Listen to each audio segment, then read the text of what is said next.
Hello everyone, and welcome to a brand new Fallout 4 build. That's right, Sarge is actually back making builds. In my run up to Fallout 76, I'll be releasing a few Fallout 4 builds, and I do have a Skyrim build series lined up which I really need to spend more time working on. If that stuff sounds good to you, then make sure you're subscribed and have notifications turned on. For now though, onto the build. The Punk Princess has Strength 9, Perception 1, Endurance 9, Charisma 1, Intelligence 2, Agility 2, and Luck 5. For this build, I made sure to get the two most important stats, Strength and Endurance, nice and high, and then lower all other skills as much as I felt I could get away with, while still getting the perks I wanted. Speaking of which, the perks for this build are Big Leagues, Armourer, Blacksmith, Strongback, Steady Aim, Basher, Life Giver, Solar Powered, Cap Collector, Medic, Gun Nut, Commando, Scrounger, and Idiot Savant. Normally I'd put these into different categories, but I've just tried doing that and really struggled to get a good balance that felt right. That's not to say every perk is equal, but they almost certainly have their uses. You've got the standard damage and modding perks in there just to up the offensive and defensive figures, but then you've also got stuff that adds a bit of flourish to the build, such as Basher and Steady Aim. Additionally, there's a bit of utility/ease of playing perks like Cap Collector and Scrounger, which stop you from running out of what you need less often. All in all, this is a pretty easy build to play, and you can pretty much just invest into any of these perks at any time you want to.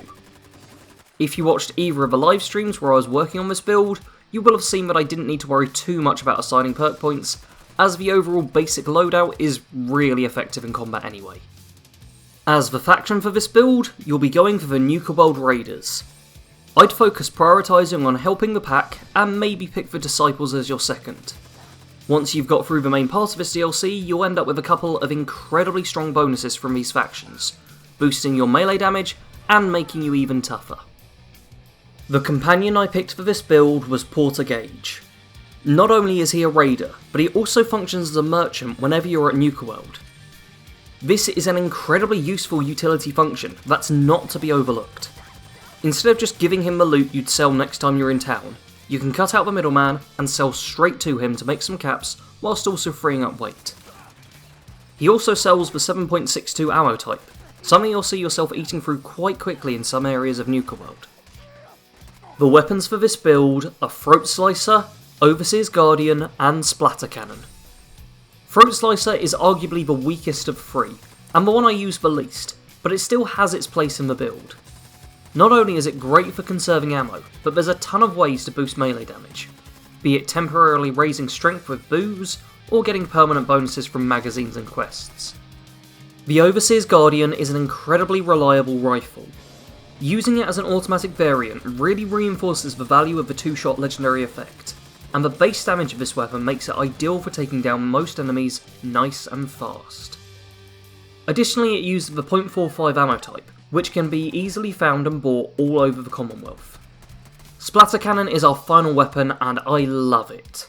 It just shreds through anything, and, thanks to the Furious legendary effect, it can take down the strongest of enemies in seconds. That being said, the ammo for it tends to have to be bought if you want it in large quantities, and you'll find yourself eating through it pretty damn fast, so be prepared to switch to the other two somewhat regularly. As an additional note, I made sure to give my gun some nice bright paint jobs. The painted mod for Splatter Cannon suits this build down to a T. With armour for this build, I want to stress that you don't have to pick the same stuff I did. Instead, you should try to go for the overall theme of colourful but still badass. For me, this resulted in getting the Destroyer's left leg, Devastator's right greave, a lightweight improved Disciple's metal chest piece, a pair of Operator goggles, the Overseer's right arm guard, a strengthened improved Disciple spike left arm, and torn shirt and jeans. This provided me with a few useful legendary effects, and also a bit of a ramshackle raider look to it all. Getting pieces that look good together can be tricky, so feel free to play around with the pieces you come across as you play, in order to get something you personally like to look at. I also added as much colour to everything that I could. For the most part, this was done with a few things I got off the Creation Club for free, however if you play modded you'll have tons of options open to you. Even if you don't, you can still get a little splash of colour in there. This character is combat oriented, so you shouldn't find yourself dying all that often. Splatter Cannon is great for taking down tough tanky enemies, and Overseer's Guardian fits well for weaker foes. The Overseer's Guardian does more damage at the start, but Splatter Cannon increases in damage over time. This means that enemies with less health will die quicker to the Overseer's Guardian, but something with a ton of armor or health will die faster to Splatter Cannon. Getting the balance of which one is right to use can be tricky, but ultimately, either way everyone's going to end up dead. Throat Slicer adds a bit of menace to the character, and helps conserve ammo from time to time. As your guns are automatic, it can be pretty easy to accidentally eat through all of your bullets, so it's always good to have a knife at your side. This is the point of the build where I talk about the hardships that the character faced, detailing the pain and suffering that made her the person she is today. For this build though, things are a little different. This chick's just a psycho. Seriously, I feel bad for Nate. Sure, she's hot and all, but dealing with her at times must have been hell. I had an ex like this, who may or may not have been the inspiration for this build, and some of the stuff she wanted to do still makes me uncomfortable to this day.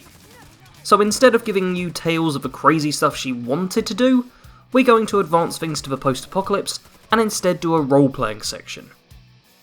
To roleplay as this character, you really just want to let your wild side go free. Be a bit of a psycho, kill people for fun, and hack up corpses for a laugh. Go full raider and terrorise the Commonwealth for profit, pain and pleasure. Instead of doing the typical Paragon route that the game tries to push you towards, be a real dick towards people you run across, but also throw in some randomness if it seems like it would be fun. When I was capturing footage for the build, I went through Dry Rock Gulch and Safari Adventure. In Safari Adventure, I just elected to kill Cito and go on a rampage, but in Dry Rock Gulch, I played along with all the robots and found it really highlighted the purpose of this build. Have fun. Thanks to all of you who have tuned into this build. If you've enjoyed it, please do hit the like button as it lets me know there's still an interest for these videos. Additionally, feel free to share the video with anyone who wants to start a new playthrough in Fallout 4. That's all from me for now, but if you want more content from me, make sure that you're subscribed, and if you're new to the channel, have a browse through the content I've made so far.